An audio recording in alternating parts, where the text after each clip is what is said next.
Hello दोस्तों, welcome to LWR। कैसे हैं आप सभी? आई होप आप सभी अच्छे होंगे। और मैं बहुत दिन से सोच रहा था फाइनल कट ऑफ बताने के बारे में। मुझे लगा कि मेरा जो अनुभव कहता है उसके आधार पे आपसे MP वर्ग 3 की कट ऑफ के बारे में कुछ चीज़ें शेयर की जाए। तो आपके सामने लेके आया हूँ मैं MP वर्ग 3 का कट ऑफ, और मेरा अनुमान है कि लगभग यहीं इन्हीं नंबरों के आसपास कैटेगरी वाइज सिलेक्शन होगा। तो चलिए देख लेते हैं किस कैटेगरी में कितने नंबर में आपका सिलेक्शन होगा। यहाँ पे सबसे पहले अगर हम बात करें ST मेल की, तो ST मेल में मेरा अनुमान ये है कि अगर अभी प्रेजेंट में 11,000 पद बताए गए हैं और आगे भी पद बढ़ने के पूरे चांस हैं। कुछ खबरें आ रही हैं कि लगभग 30,000 के आसपास पद हो रहे हैं और पद वृद्धि की मांग भी लगातार जारी है, और हमें मांग को आगे बढ़ाना है। 51,000 पद को के लिए सपोर्ट करना है। इसके लिए आप लोग लगातार ट्विटर अभियान चलाते रहें और ट्विटर के माध्यम से सरकार को अवगत कराएं कि उन्हें 51,000 पद MP टेट वर्ग 3 के लिए देने हैं। तो अगर अभी प्रेजेंट स्थिति में देखा जाए तो अगर 11,000 पद हैं, उसके आधार पर मेरा जो अनुमान है, उसके आधार पर ST मेल की अगर हम बात करें तो ST मेल का जो कट ऑफ है आपका वो 90 से 96 के आसपास जाना चाहिए। इससे ज़्यादा कट ऑफ नहीं जाएगा। 90 से 96 के आसपास ST मेल का सिलेक्शन हो जाएगा। अगर हम ST फीमेल की बात करें तो ST फीमेल का सिलेक्शन 85 से 93 के बीच में हो जाएगा। पर 93 के अबव तो आपका सिलेक्शन होना ही है। ये मिनिमम मार्क्स में बता रहा हूँ कि इतने से इतने के बीच में सिलेक्शन कम से कम में हो जाएगा।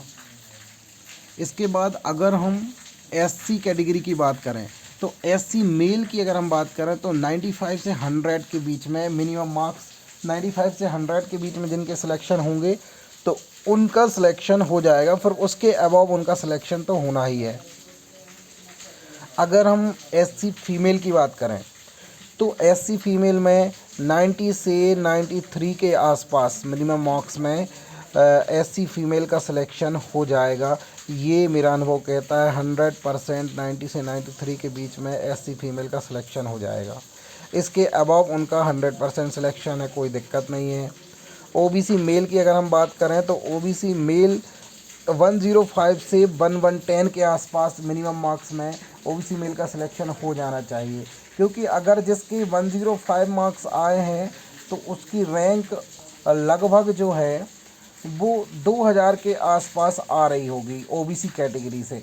और हमारा ये अनुमान है कि इस कैटेगरी में लगभग 400 से 500 लोग जो हैं वो 500 लोग 600 लोग के आसपास अनारक्षित में चले जाएंगे। जो हाई मेरिट हैं वो जब वो अनरिजर्व कैटेगरी में जाएंगे तो यहाँ जो कम नंबर वाले हैं उनको उनके कोटा की सीट मिलेगी।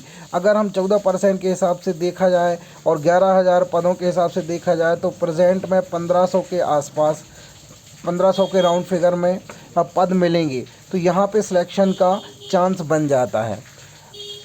और इससे अबव अगर 110 है तो आपकी जो रैंक है वो ऑटोमेटिक आपकी रैंक वैसे भी कम आएगी, 1400 के आसपास आपकी रैंक आएगी। और उसके बाद जो है अच्छी नंबर वाले, अच्छे मेरिट वाले वो अनरिजर्व में चले जाएंगे। तो यहाँ पे 105 से 110 के बीच में सिलेक्शन के चांस OBC मेल के 100% बन जाते हैं। अगर हम OBC फीमेल की बात करें तो 97 से 105 के आसपास इनका सिलेक्शन हो जाएगा, क्योंकि शिक्षक भर्ती जो है ये एक ऐसी भर्ती है, इसमें महिलाओं के लिए 50% रिजर्व कोटा होता है। मतलब उनके कोटे से आप सीट को नहीं उठा सकते, उन केवल वो महिलाओं के लिए रिजर्व होती हैं। इसके अलावा जो पुरुष हैं वो ओपन कैटेगरी से होते हैं, वहाँ पे भी महिलाओं का स्थान होता है। इसलिए यहाँ पे OBC फीमेल का जो कट ऑफ है वो 97 से 105 के आसपास जाना चाहिए, ये मेरा अनुमान है। EWS की अगर हम बात करें तो जो OBC कैटेगरी है उससे कुछ 2-4 नंबर कम ही यहाँ पे कट ऑफ जाता है EWS का OBC से।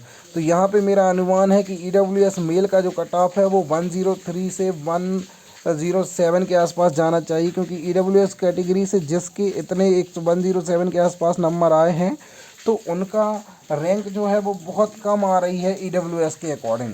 अगर OBC कैंडिडेट को देखा जाए तो उनकी रैंक बहुत ज़्यादा आ रही है, क्योंकि OBC कैटेगरी में बहुत अधिक लोग हैं।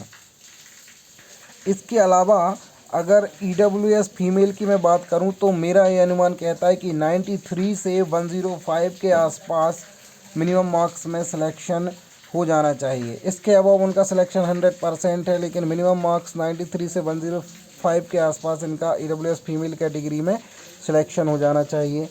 फिर अगर मैं अनरिजर्व कैटेगरी की बात करूं तो अनरिजर्व कैटेगरी में अगर मिनिमम मार्क्स देखा जाए तो 10114 से अनरिजर्व कैटेगरी के लिए कैंडिडेट को उठाया जाएगा, और उसके अबव तो लगभग जो भी जितने भी लोग रहेंगे इनके 115, 116, 117 और उसके अबव जितने भी लोग रहेंगे वो सभी अनरिजर्व कैटेगरी में डाल दिए जाएंगे।